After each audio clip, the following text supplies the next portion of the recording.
오늘도 슬러 시즌도 했는데 오늘은 장사가 아주 잘 됐어요. 그래가지고 아이들이 많이 왔다 가고 다 동나서 많이 퍼졌어요. 그래서 기쁨으로 동네 아이들 이름 한 사람 한 아이 아이들한테 물어보면서 너 이름 누구니? 너 이름 누구니? 물어보다 보니까 또 특별한 아이도 있고 또 아이들끼리 나 이 교회 다니는 누구 친구예요 라고 이야기하는 아이들도 있고 아이들하고 어느 정도 이제 지내다 보면 관계가 형성이 되면 아이들한테 예수님도 소개할 수 있을 거라 생각하고 여러분들이 많이 기도해 주시기를 부탁을 드립니다. 오늘 말씀은 다니엘서 7장 1절부터 28절까지 말씀을 읽을 건데요. 다니엘서를 읽다 보면 우리가 이 그림을 한번 기억할 필요가 있어요. 이쪽 북이스라엘이 먼저 멸망하죠. 북이스라엘이 먼저 멸망해서 아수르 제국으로 끌려갑니다. 그리고 이제 그 다음에 조금 늦게 멸망하죠. 남유다가 좀 늦게 멸망하지만 그 다음으로 일어났던 이제 아수르가 북이스라엘을 멸망시켜서 끌고 갔지만은 또 그 뒤로 일어났던 바벨론이라는 나라가 이 아수르 제국의 지역까지 다 점령하고 난 후에 또다시 이제 남유다 백성들을 끌고 이제 붙잡혀 가는 거예요.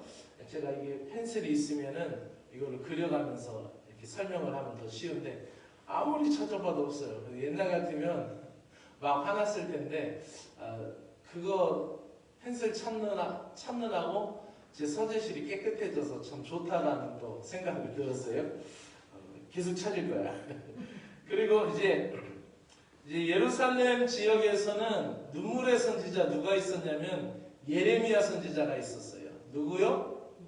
예레미야 선지자가 너네들 그냥 붙잡혀가라. 붙잡혀가면은 하나님이 거기 가서 장가도 들고 아기도 낳고 결혼도 해서 잘 있다가 너희가 하나님이 준비한 때가 되면 다시 이곳으로 올 것이다. 이게 하나님의 뜻이다. 너네들이 잘못됐기 때문에 그런 거다라고 이제 예레미야 선지자가 그렇게 예언을 했어요. 그랬더니 이스라엘 백성들이 뭐라 그랬냐면은 저놈이 매국노다. 우리나라 망하라고 저런다 하고 이제 그러니까 아무도 자기를 알아주지 않으니까 예레미야가 답답하여서 눈물을 흘리죠. 그래서 눈물의 선지자라는 별명이 붙었어요. 반면에 이제 바벨론으로 끌려가서 활동한 선지자들이 있어요. 누구냐면 따라해보세요. 에스겔, 다니엘. 그 선지자들은 이제 그곳에서 사역을 하죠. 그런데 에스겔 선지자하고 다니엘 선지자는 같은 시대 활동을 했고 또 거의 같은 시대 활동을 했어요. 에스겔 선지자는 이제 포로로 붙잡혀간 전반기 동안에 이스라엘 백성들에게 너희들이 하나님의 백성이다라는 정체성을 확인시켜주면서 그들에게 이제 하나님의 백성임을 잊지 말라. 하나님의 말씀 앞으로 다시 복귀하고 회개하라. 하나님의 말씀 앞에 다시 너희 마음을 돌이켜라 라고 하면서 그 포로 나라가 멸망한 그 상황 가운데 활동을 하면서 너희는 여전히 하나님이 그래도 사랑하고 계시다. 세상 너희 나라가 아주 망한 것이 아니라 하나님이 너희 나라를 회복시켜 주실 것이다 라고 하면서 그렇게 이스라엘 백성들에게 말씀을 전했고요. 다니엘 선지자는 이제 바벨론으로 붙잡혀가서 이제 후반기라고 생각하면 돼요. 후반기에 이르기까지 이스라엘 백성들에게 나라 없는 그런 이제 나라가 없어서 이제 완전 절망적이잖아요. 우리나라도 일본의 강제 합병 이후 일제 강점기 동안에 이제 35년 6개월 정도 되면서 어떻게 됐어요? 이제 거의 30년이 넘으니까 많은 지식인들이 친일을 했죠. 그리고 이제 우리나라 조선이라는 나라는 대한제국은 없어졌다라고 생각을 했기 때문에 그런 절망적인 상황이었잖아요. 근데 아마 다니엘이 있었을 때에 이 묵시가 쓰여질 당시에도 아마 이스라엘 백성들은 이제 우리는 소망이 없다라고 생각할 때 아니다. 소망이 있다 하면서 이제 다니엘이 이제 직접 꿈을 꾼 것을 이제 백성들에게 보여주면서 하나님이 주의 나라를 회복하게 하시면서 그 소망을, 세상 나라는 다 없어지지만 하나님의 나라는 영원하니까 하나님의 나라를 갈망하다라는 그런 소망을 줍니다. 그래서 다니엘서를 보면은 1장부터 7장까지는 이방 세계에 대한 역사를 예언합니다. 그래가지고 이제 3인칭으로 쓰여져 있고요. 그리고 다니엘이 다른 사람의 꿈을 해석해 주죠. 느부갓네살 왕의 꿈을 해석해 주잖아요. 그래서 다니엘서 2장에 보면은 느부갓네살 왕이, 이게 제가 1장서부터 강의를 했으면은 좀 이게 쉬울 텐데, 한문수 사가님이 하다가 수요일날 어디를 강의했냐 그랬더니 이 다니엘서를 강의했다고 해서 제가 그냥 이어받아서 했어요. 그냥 공부하는 거 같이 이어하려고. 근데 다니엘서 2장에 보면은 커다란 신상이 나오죠. 근데 커다란 신상이 나오는데 머리는 금으로 되어 있고, 그렇죠? 이제 가슴은 이제 쇠로 강철로 되어 있고, 그 다음에 허리, 몸통은 어떻게 돼요? 이제 노쇠로 되어 있고, 그 다음에 그 밑에 이렇게 점점 나눠서 밑에는 흙 발가락으로 이렇게 된 그 그림이 보이잖아요. 그 그림하고 오늘 지금 읽고 있는 다니엘서 7장에서의 4가지 짐승의 그런 환상을 다니엘이 꾸잖아요. 그거하고 이제 비슷하게 맞아요. 그림을 제가 보면서 설명을 해드릴게요. 어쨌든 다니엘서 1장부터 7장까지는 아람어로 기록되어 있어요. 아람어는 당시 팔레스타인에서 사용되었던 언어입니다. 예수님도 오셔서 아람어를 사용했다라고 이제 성경학자들이 그렇게 얘기하죠. 그리고 이제 8장에서부터 12장까지는 이제 유대인의 역사를 예언하게 됩니다. 이제 다음 주부터 이제 8장부터 볼 텐데, 8장서부터 12장까지는 1인칭으로 쓰여져 있고, 이제 천사가 와서 다니엘의 꿈을 직접 해석을 해줘요. 그리고 히브리어로 써져 있어요.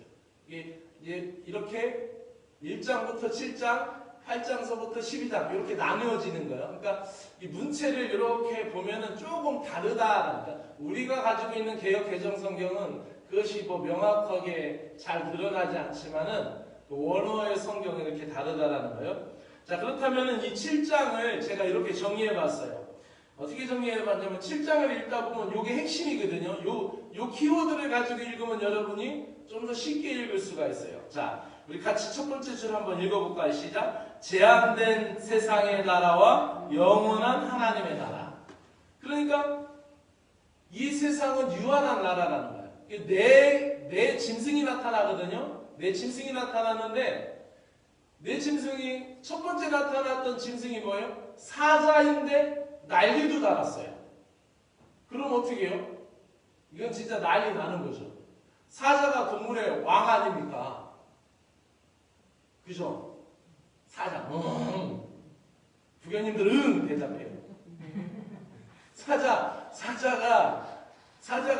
동물의 왕이잖아요. 근데 제가 어떤 영상을 봤냐면은, 요즘 유튜브 좀 그만 봐야 되는데 계속 유튜브 그 짤막 영상에 빠져가지고, 거기 보니까 그 표범 같은 그 맹수가 막 그 가파른 산 그 벼랑을 막 달리는데, 정말 이 산벼락을 쳐서 저쪽으로 날르고 막 굉장히 날렵하더라고요. 근데 그렇게 날렵한 표범, 그 치타 같은 그 맹수가 막 뛰어가다가 발을 헛디디니까 그냥 떨어지는 거예요. 그 낭떠러지 산 기슭에서. 그러니까 몸이 만신창 나서 죽죠. 뭐 어떻게 감당해낼 수 있겠어요? 그냥 막 여기 이 바위 저 바위 부딪히니까 그냥 그렇게 날렵하던 맹수도 그냥 떨어져 죽는 거예요. 근데 만약에 사자가 그렇게 달리다가 떨어졌는데 날개가 있으면 어떻게 되죠? 난리 나는 거죠. 이게 뭐 안전한 거죠. 첫 번째 일어났던 나라가 그런 나라라는 거예요. 상징적으로 꿈을 꾸는 거예요. 그렇죠?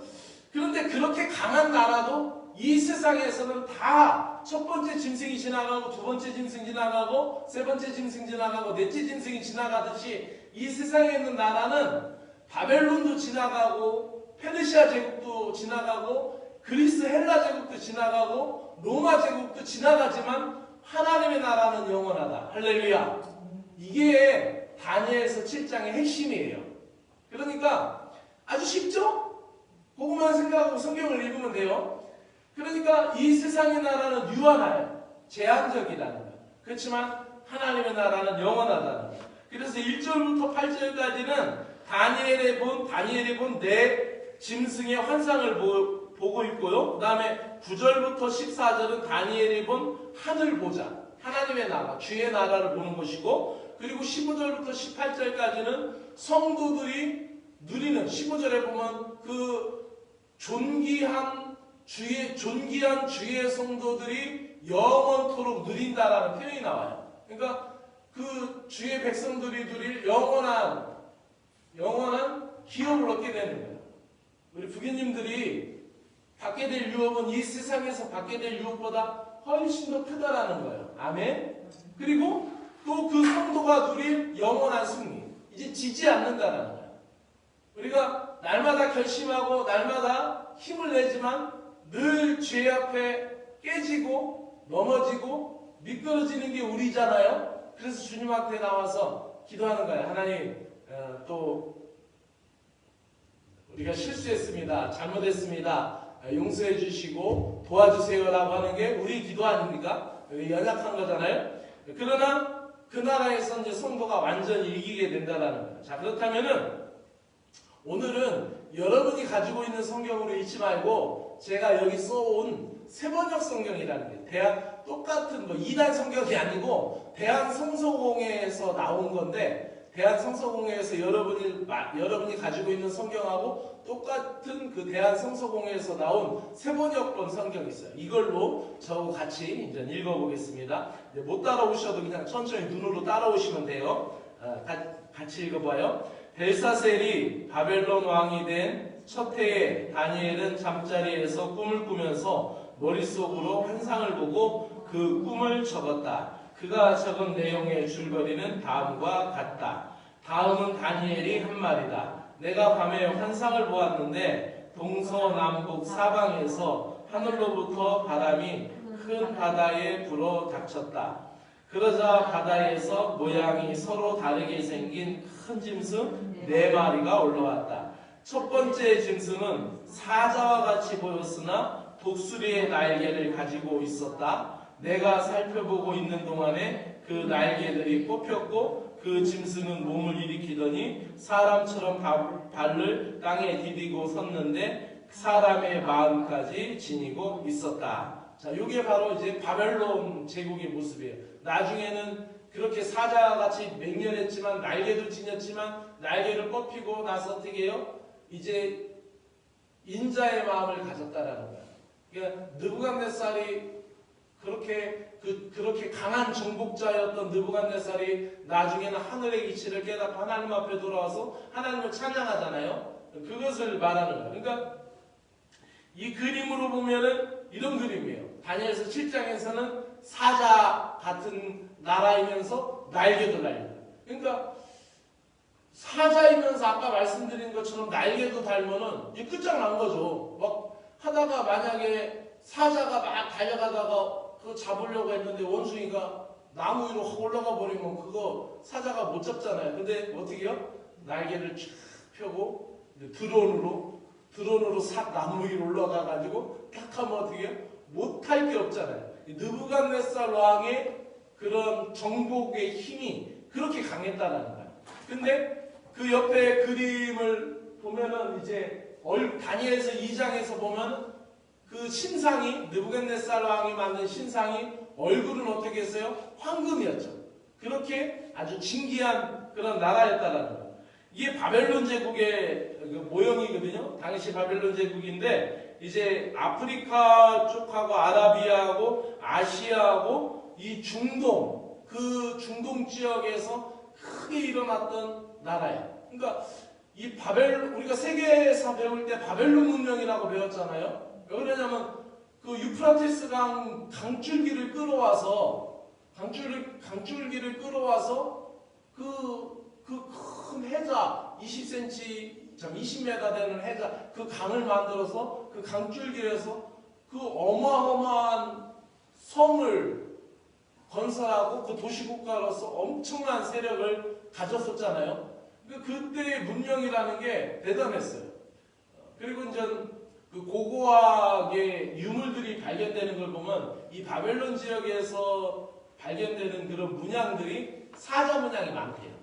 그러니까 어찌 보면 이 예언이 단순한 그냥 이미지, 상징적인 것만 뜻하지 않고 그 나라의 그런 모습들을 보여주고 있기도 하는 거죠. 자, 그 다음에 5절 시작. 또 살펴보니 다른 짐승 곧 둘째 짐승은 곰과 같았는데 뒷발로 서 있었다. 그 짐승은 갈빗대 3개를 물고 있는데 누군가가 그에게 이렇게 말하였다. 일어나서 고기를 많이 먹어라. 보세요. 곰이 일단 섰어. 그럼 어떻게 해요? 무서운 거예요. 그죠? 곰이 섰으면 목표물까지 딱 가서 어떻게 해요? 공격한다라는 거 아니에요. 그죠? 그러니까 또 갈빗대 3개를 물었다라는 거예요. 그러니까 지난번에 공부한 것처럼 이 메데 페르시아의 혼인관계 속에서 누가 일어나요? 고레스라는 왕이 일어나잖아요. 근데 그 고레스가 일어나서 메데를 점령할 뿐만 아니라 이제 아프리카인 이집트를 점령하고 그 다음에 저 위쪽으로 올라가서 고린도 지역으로 올라가서 리비아라는 그런 그 돈이 많은 나라도 점령하잖아요. 그래서 그림으로 보면 이런 그림이라 이제 제가 이것도 캡처해 온 거지만 이 곰인데 이렇게 막 아주 강하게 많은 고기를 가지고 있고 이제 다니엘서 2장으로 보면은 어떻게 해요? 이 몸통, 이 힘이 굉장히 강철로 된 그 강한 힘을 갖고 있어요. 그러니까 엄청난 세력으로 이 페르시아 제국이 또 일어났어요. 세계 역사에서도 보면 그렇죠. 그리고 이제 지난번에 공부한 것처럼 여기도 아프리카보다 바벨론 제국보다 좀 더 밑으로 들어왔고 그리고 그리스의 헬라 제국 그러니까 알렉산더 그 젊은 왕이 일어나기 전까지 유럽까지도 손을 뻗치고 아시아까지도 손을 뻗쳤던 그런 강한 나라. 그러니까 곰으로 상징되는 게 맞죠. 다니엘이 보는 환상이. 이해가 되시죠? 자, 그 다음에 6절을 같이 읽어봐요. 시작. 그 뒤에 내가 또 살펴보고 있는데 또 다른 짐승이 나왔다. 그것은 표범처럼 생겼으나 등에는 새의 날개가 4개나 있었고 머리도 4개나 달려있으며 아주 권위 있어 보였다. 아주 뭐가 있어 보였다요? 권위 있어 보였다. 이게 머리가 4개라는 것은 이제 수학으로 따지면 연산 방식이 이제 이진법 10배수 이렇게 아니라 슈퍼컴퓨터나 마찬가지예요. 그러니까 그림으로 보면은 날개도 달렸죠. 아까 사자는 하나 머리에 산 사자이고 날개가 하나 달리고 있었지만 이 알렉산더 대왕 헬라 제국 이 그리스 제국이죠. 이 그리스 헬라 제국은 이 알렉산더가 23살에 왕이 됐는데 30살에 죽나요? 33살에 죽나요? 헷갈리네. 어쨌든 넘어가겠나. 어쨌든 그 젊은 왕이 얼마나 맹렬하게 공격을 했냐면 그 영화에서도 보면 아프리카 가서 막 코끼리로 막 싸움에서 이기고 또 유럽 그리고 얼마나 맹렬하게 날개가 4개고 머리가 4개니까 머리 회전도 엄청나게 빠르고 날개가 4개니까 얼마나 빠르게 가겠어요. 그러니까 드론으로 비하면 날개가 더 많이 달린 거야. 그러니까 인도까지 가가지고 거기서 울었다고 하잖아요. 알렉산더 대왕이. 왜 울었냐면은 어떡하냐고. 더 이상 점령할 땅이 없다고. 그래서 울었다고. 실제 역사 기록에 나와요. 그러니까 이 이 헬라 제국은 더 어마어마한 거예요. 그러니까 이거 펜슬 있어야 그려주는데. 그러니까 요쪽에 이쪽 마케도니아 반도에서 시작된 나라가 오히려 이쪽을 다 먹은 거예요. 이 아시아를 다 먹고 아프리카까지 다 먹은 거예요. 이쪽 마케도니아 반도에서 시작되어 있는 그 작은 그 나라 그 헬라 제국, 그리스 제국이 이렇게 큰 나라가 되었던 거죠. 자, 그 다음에 이제 얼마 안 남았어요. 금방 넘어갈게요. 조금만 잘 봐봐요. 자, 7절 보세요. 시작. 그 뒤에 내가 밤에 환상을 계속 살펴보고 있는데 넷째 짐승이 나왔다. 그것은 사납고 무섭게 생겼는데 힘이 아주 세었다. 이 짐승은 쇠로 된 큰 이빨을 가지고 있어서 그것으로 먹이를 잡아먹고 으스러뜨리며 먹고 남은 것은 발로 짓밟아 버렸다. 이 짐승은 앞에서 말한 짐승들과는 달리 뿔은 10개나 달고 있었다. 내가 그 뿔을 유심히 살펴보고 있자니 다른 작은 뿔 하나가 그 뿔 사이에서 돋아났다. 먼저 나온 뿔 가운데서 셋이 새로 돋아난 그 뿔에 밀려서 뿌리채 뽑혔다. 새로 돋아난 뿔은 사람의 눈과 같은 눈을 가지고 있었고 입이 있어서 거만하게 들떠 있었다. 그러니까 이 나라가 막 나뉘죠. 헬라 제국이 일어나고 났다가 나뉘면서 또 이제 어떤 게 나타나냐면은 굉장히 강한 나라가 나타나는데 이거 좀 잔인한 나라가 나타납니다. 그게 바로 어떤 나라냐면 로마예요. 로마인데 이 앞서 7장에서도 보면 아주 사납고 무섭게 생겼으면 힘이 아주 세었다. 쇠로 된 큰 이빨을 가지고 아무거나 다 물어뜯는다. 그러니까 얼마나 잔인했으면 한번 폭동을 일으키잖아요. 유대에서 이스라엘 땅의 유대에서 마카비 반란이 일어났어요. 마카비라는 제사장 가분이 반란을 일으켰을 때 가가지고 가서 안전하게 다 섬멸해요. 그래가지고 그 로마로 가는 그 모든 길은 로마로 통한다. 들어보셨죠? 그 길에다가 그 사람들을 그 꽂아서 꼬챙이로 꽂아 십자가에다 해서 그걸로 불을 태워서 가로등을 했다라는 그 역사, 요세푸스라는 그 역사의 기록이 있어요. 그러니까 그만큼 로마는 잔인했던 나라예요. 그 십자가형을 가지고 있었던 나라가 로마잖아요.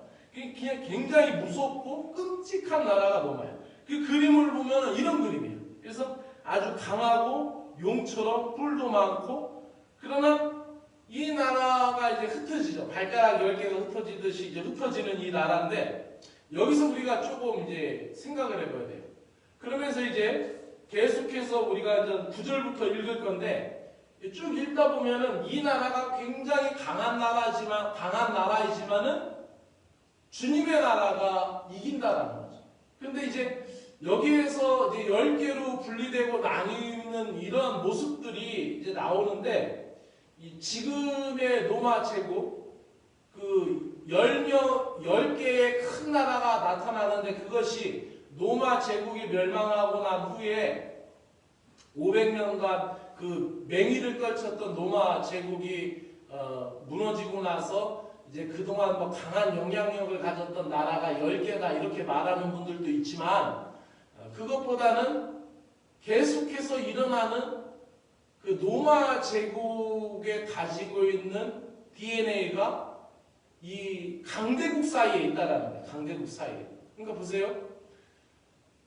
지금 미국이나 러시아나 중국이나 영국이나 어떤 나라든지 이 로마 제국이 갖고 있었던 그러한 문화나 그러한 경제, 그러한 군사력, 그러한 정치제도, 이런 것을 안 하는 강대국이 없어요. 심지어는 여러분 알다시피 올림픽 경기장이라든지 축구 경기장 같은 그 경기장도 다 콜로세움 그 경기장의 원형을 다 본받은 거죠. 그리고 하원, 상원, 이런 원로원 제도도 다 로마의 정치 제도를 갖다가 한 거죠. 요즘 계속 일어나는 동성연애 문제도 다 로마죠. 그러니까 로마 황제 15명 중에 14명이 동성연애자였잖아요. 그러니까 이제 그 조그만 미동 소년들을 데리고 다녔던 것도 다 그러한 그 영화에서 나오는 그런 세계적인 그 배경을 갖고 있고요. 그 나라들이 가지고 있는 그런 악독한 그런 잔인성을 오늘날의 세계 속에서 강대국이 갖고 있다는 강대국. 그래서 이 나라들이 아무리 강하지만은 결국 이 나라들은 다 무너진다는, 어느 순간인가 무너진다는 것이 성경은 계속해서 반복하고 있고 선지자들은 계속해서 그것을 말하고 있는 거예요. 그렇기 때문에 그 나라 강한 사납고 무서운 나라가 있지만 그 나라는 결국 이제 이 신상이 무너지듯이 밑으로 내려가면 내려갈수록 결국 힘을 지탱하지 못하고 세상 나라는 무너질 거라는 거예요. 그러니까 오늘날에 최첨단화되어 있는 많은 고도의 과학기술이 있지만은 결국은 나라들이 일시에 문 닫을 수도 있죠. 뭐 단적으로 코로나로 얘기해도 그렇죠. 만약에 핵이라는 문제를 가지고 거론해도 그렇죠. 모든 것이 일순간에 이 나라들이 없어질 수 있다는 거죠. 자, 그렇다면 여기서부터 계속 끝절까지는 같이 읽고 마지막 결론을 읽을 테니까 이제 말씀을 한 장 한 장 잘 한번 읽어보세요. 시작. 내가 바라보니 옥자들이 놓이고 한 옥자에서 옛적부터 계신 분이 앉으셨는데 옷은 눈과 같이 희고 머리카락은 양털과 같이 깨끗하였다. 옥자에서는 불꽃이 일고 옥자에서 밖에서는 불길이 치솟았으며 불길은 강물처럼 그에게 흘러나왔고 수종 드는 사람이 수천이요 모시고 서 있는 사람은 수만이었다. 심판이 되는데 책들이 펴져 있었다. 내가 보고 있는 동안에 작은 풀이 크게 떠드는 소리들을 들을 수 있었다. 내가 살펴보니 넷째 짐승이 살해되고 그 시체가 뭉뚱거려져서 타는 불에 던져졌다. 그러니까 결국 세상의 나라는 끝나고 멸망받을 거라는 거죠. 시작. 그리고 그 나머지 짐승들은 그들의 권세를 빼앗겼으나 그 생명은 얼마 동안 연장되었다. 내가 밤에 이런 환상을 보고 있을 때 인자 같은 이가 오는데 하늘 구름을 타고 와서 옛적부터 계신 분에게로 나와 그 앞에 섰다. 옛부터 계신 분이 그에게 권세와 영광과 나라를 주셔서 민족과 언어가 다른 뭇 백성이 그를 경배하게 하셨다. 그 권세는 영원한 권세여서 옮겨가지 않을 것이며 그 나라가 멸망하지 않을 것이다. 나 다니엘은 마음속이 괴롭고 머리에 환상들이 나를 번민하게 해서 거기에 서 있는 천사들 가운데 하나에게 가까이 가서 이 모든 일을 두고 참뜻을 물었다. 그가 나에게 설명하면서 그 일을 풀이하여 알려주었다. 이 큰 짐승 네 마리는 앞으로 땅에서 일어날 네 왕이다. 그러나 가장 높으신 분의 성도들이 나라를 얻을 것이며 영원히 그것을 누릴 것이다. 아멘. 그때 나는 넷째 짐승의 참뜻을 더 알고 싶었다. 이 짐승은 다른 모든 짐승과 달랐으며 매우 사납고 쇠이빨과 노스의 발톱으로 먹이를 잡아먹고 으스러뜨리고 그 나머지 짐승들을 발로 짓밟아 버렸다. 나는 또 그 짐승의 머리에 있던 10뿔과 새로 돋아난 다른 뿔 하나도 알고 싶었다. 그 다른 뿔 앞에 새 뿔이 빠졌다. 그 뿔에는 눈들이 있고 크게 떠드는 잎들이 있었으며 그 모습이 다른 뿔들보다 강하게 보였다. 내가 보고 있을 때 새로 돋은 그 뿔이 성도들에게 맞서서 전쟁을 일으키고 그들을 이겼으나 옛적부터 계신 분이 오셔서 가장 높으신 분의 성도들의 권리를 찾아주셔서 마침내 성도들이 나라를 되찾았다. 그 천사가 이렇게 말하였다. 넷째 짐승은 땅 위에 일어날 넷째 나라로서 다른 모든 나라와 다르다. 온 땅을 삼키고 짓밟고 으스러뜨릴 것이다.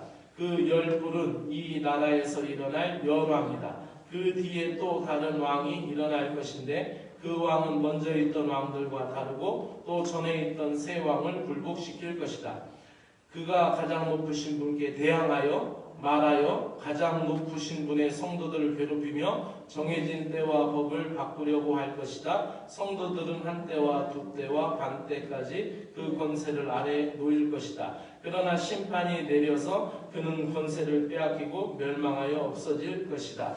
나라와 권세와 온 천하 열국의 위력이 가장 높으신 분의 거룩한 백성에게로 돌아갈 것이다. 그의 나라는 영원한 나라다. 권세를 가진 모든 통치자가 그를 섬기며 복종할 것이다. 이것이 그 환상의 끝이다. 나 다니엘이 이 생각 때문에 고민하여 얼굴색이 변하였지만 이 일을 마음에 간직하였다. 자, 보세요. 이 로마 제국의 DNA가 이제 세계 각국의 강대국에 퍼져서 그 영향력을 나타내는. 그러니까 느부갓네살 왕도 고레스 왕도 하나님의 백성들에 대해서 붙잡아가고 그랬지만 거기에 대해서 하나님에게 그렇게 대적하지 않았어요. 근데 노마 황제 때부터 어떤 것이 일어나죠? 노마 황제 숭배가 일어나요. 노마 황제 숭배. 그래서 노마 황제를 숭배하지 않으면 어떻게 해요? 다 죽이잖아요. 그러니까 초대교회 성도들이 그렇게 핍박과 십자가의 고통을 당한 것이 바로 그 세상 나라의 권세 때문이에요. 그리고 그동안에는 그냥 달력도 그대로 썼는데 이 로마에서 이 황제가 만약에 7월에 태어났다. 그럼 7월이 어떻게 돼요? 새해가 되는 거야. 1월이 되는 거야. 그 다음 황제가 나타났는데 그 다음 황제의 생일이 6월이다. 6월이 새해가 되는 거야. 설날이 되는 거야. 떡국 먹어야지. 그죠? 그러니까 이렇게 자기 인간 중심으로 철저히 자기 본위적인 그런 나라, 그런 게 언제부터냐면 로마 때부터라는 거예요. 그러니까 지금도 오늘날에도 철저하게 인본주의적이고 자기 본위적인 그런 삶을 추구하는 강대국들, 돈만 있으면 자기 뜻대로 하고 싶고 자기 마음대로 하고 싶은 그 세상 나라의 원형이 어디 있느냐? 바로 여기 있다라는 거예요. 그래서 가장 높으신 분의 성도를 괴롭히고 그 법을 바꾸고 때를 바꾸려고 한다는 거예요. 그리고 그들이 가장 높으신 분에게 대항한다라는 거죠. 그들이 그 가장 높은 것을 가지고 그렇게 높이 하려고 하지만 결국 그 나라와 권세와 모든 것은 그 세상 나라, 힘을 가장 많이 가진 나라, 돈을 가장 많이 가진 나라, 군사력을 가장 많이 가진 나라에 돌아가는 것이 아니라 주위의 성도들에게 돌아갈 줄로 믿습니다. 하늘의 영광은 그렇게 돌아가는 거예요. 그러면서 오늘 말씀은 이렇게 다시 정리하면서 말씀을 마쳐요. 세상에 나라들이 어떤 나라들이 일어난다 할지라도 우리는 믿을 수가 없어요. 우리나라는 참 감사하게도 지난번에 한 번도 말씀드렸지만은 보수가 집권하기도 하고 또 진보가 집권하기도 하고 왔다 갔다 하면서 정치 발전이 또 좀 더 잘 됐으면 하는 그런 바람인데 바라기는 이제 중도도 하나 생겨서 또 다당으로 좀 더 치열한 논의 끝에 치열한 수기 끝에 국민을 위해서 더 좋은 정치가 나타나기를 이제 바라는 건데 이제 세상에 우리가 생각할 때 그분이 대통령이 되면은 진짜 좋을 것 같다 하시면 어떻게 해요? 살아보니 그게 그거예요. 그죠?